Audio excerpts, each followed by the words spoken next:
എപ്പോഴെങ്കിലും ശരീരത്തിന്റെ പ്രവർത്തനം എങ്ങനെയായിരിക്കും എന്ന് ഓർത്തു നോക്കിയിട്ടുണ്ടോ? ഒരു മനുഷ്യൻ ശരാശരി 70 വർഷം ജീവിച്ചിരിക്കുന്നുവെങ്കിൽ അത്രയും കാലം ഈ പ്രവർത്തനങ്ങളെ സുഗമമായി നിലനിർത്തുന്നത് എന്തായിരിക്കും? ഉത്തരമോർത്ത് തല പുകയ്ക്കേണ്ട, പറയാം. ശരീരത്തിന്റെ സുഗമമായ പ്രവർത്തനത്തിന് നാം കഴിക്കുന്ന ഭക്ഷണത്തിന് വലിയ പങ്കുണ്ട്. എന്നാൽ നാം കഴിക്കുന്ന ഭക്ഷണം ഊർജമായി മാറ്റുന്നതിലും ശരീരത്തിന്റെ അറ്റകുറ്റപ്പണികളിലും രോഗപ്രതിരോധത്തിലും ഒരു അദൃശ്യ ശക്തി പ്രവർത്തിക്കുന്നുണ്ടെന്ന് പറഞ്ഞാലോ?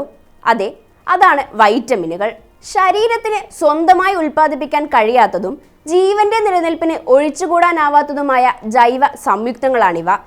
നേരിട്ട് ഊർജം നൽകുന്നില്ലെങ്കിലും ശരീരത്തിലെ ഊർജോൽപാദനം, വളർച്ച, കോശങ്ങളുടെ അറ്റകുറ്റപ്പണി, രോഗപ്രതിരോധ ശേഷി തുടങ്ങി എല്ലാ സുപ്രധാന പ്രവർത്തനങ്ങളെയും ഇവ നിയന്ത്രിക്കുന്നു. അതുകൊണ്ട് തന്നെയാണ് നാം കഴിക്കുന്ന ഭക്ഷണത്തിലെ വൈറ്റമിനുകളുടെ അളവ് സുപ്രധാനമാകുന്നത്.